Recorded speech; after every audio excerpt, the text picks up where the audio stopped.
తెలుగు కథ వింటారా ఛానల్‌కి స్వాగతం. పూర్వం నిషధ దేశానికి నలుడు రాజుగా ఉండేవాడు. భరతఖండాన్ని ఏలిన 6గురు చక్రవర్తుల్లో ఈ నల మహారాజు ఒకడు. ఇతను పెళ్లి చాలా విచిత్రంగా జరిగింది. ఒకనాడు నలుడు వనవిహారం చేస్తూ ఉండగా ఒక హంస అతనికి చిక్కింది. ఈ హంస నలుడి దగ్గర విదర్భ దేశపు రాజు కూతురైన దమయంతి అందచందాలు, గుణగణాలు వర్ణించింది. నలుడు దమయంతిని మోహించేటట్టు చేసింది. ఆ తరువాత ఆ హంస విదర్భకు వెళ్లి నలుడికి చిక్కినట్టుగానే దమయంతికి కూడా చిక్కి ఆమె దగ్గర నలుడి అందచందాలు, గుణగణాలు పొగిడింది. దమయంతికి కూడా నలుడి మీద మోహం కలిగింది. ఈ హంసరాయబారం ఫలితంగా నలదమయంతులిద్దరూ ఒకరినొకరు వివాహం చేసుకోవాలని నిశ్చయించుకున్నారు. ఇంతలో విదర్భ దేశపు రాజు తన కూతురైన దమయంతికి స్వయంవరం చాటించాడు. ఈ చాటింపు విని అన్ని దేశాల రాజులు బయలుదేరి వచ్చారు. ఆఖరుకు స్వర్గం నుండి దిక్పాలకులైన ఇంద్ర, అగ్ని, యమ, వరుణులు కూడా రథాలెక్కి వచ్చారు. దమయంతిని చాలా రోజులుగా మోహించిన వాడు గనుక నలుడు కూడా రథమెక్కి స్వయంవరానికి బయలుదేరాడు. దారిలో దిక్పాలకులు నలుడిని కలుసుకుని అతన్ని పరీక్షించడానికి ఒక కోరిక చెల్లించమని కోరారు. దమయంతి తమలో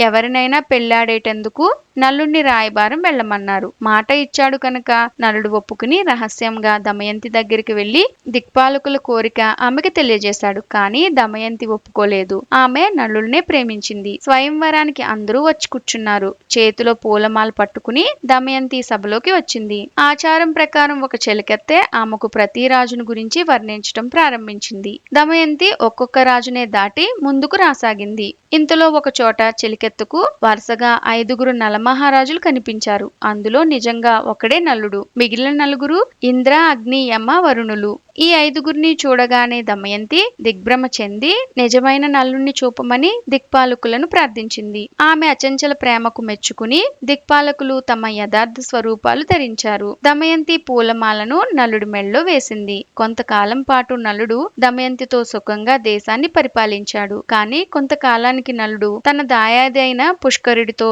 జూదమాడి తన రాజ్యం కోల్పోయినాడు.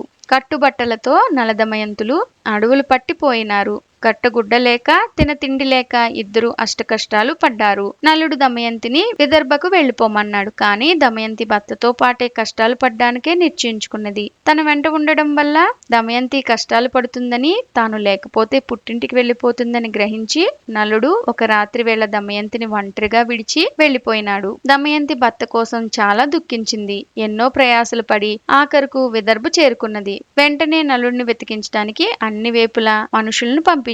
దమయంతిని విడిచిన తర్వాత నలుడు అరణ్యంలో పోతుండగా ఒక పాము కరిచింది. ఆ విషానికి అతని శరీరం అంతా నల్లగా అయిపోయింది. అతను గుర్తుపట్టలేకుండా మారిపోయినాడు. ఈ అవకాశం చూసుకుని నలుడు బాహుకుడనే పేరుతో ఋతుపర్ణ మహారాజు దగ్గర వంటవాడుగా చేరాడు. నలుడు వంట చేయడంలో కూడా గొప్ప నేర్పరి. నలపాకం, భీమపాకం అనే మాటలు మీరు వినే ఉంటారు. దమయంతి పంపిన వారిలో ఒక బ్రాహ్మణుడు ఋతుపర్ణుడి రాజ్యానికి వచ్చాడు. బాహుకుడిని చూచాడు.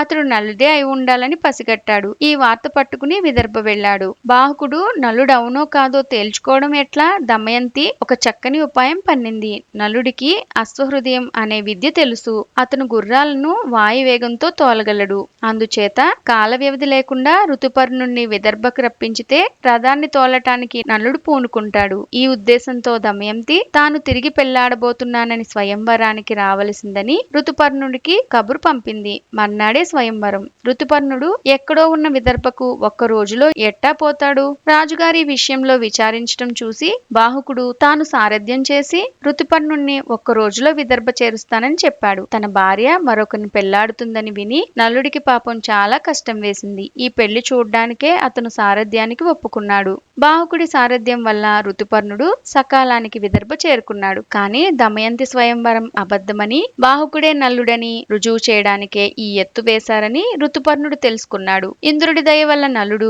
తన పూర్వ రూపం సంపాదించాడు. పుష్కరుడు ప్రజలను చాలా అన్యాయంగా పరిపాలించడం వల్ల అతన్ని ప్రజలు చంపేశారు. నలుడు విదర్భలో ఉన్నాడని విని నిషధ దేశ ప్రజలు అతని దగ్గరికి వచ్చి మళ్లీ ఎప్పటిలాగే రాజ్యం చేయమని ప్రార్థించారు. నలుడు వారి కోరిక ప్రకారం తిరిగి నిషధ దేశానికి రాజై దమయంతితో చిరకాలం సుఖంగా జీవించాడు. ఇలాంటి మరెన్నో కథలు వినాలనుకుంటే తెలుగు కథ వింటారా ఛానల్ ని తప్పకుండా సబ్స్క్రైబ్ చేసుకోండి. మరొక మంచి కథతో మళ్ళీ కలుద్దాం.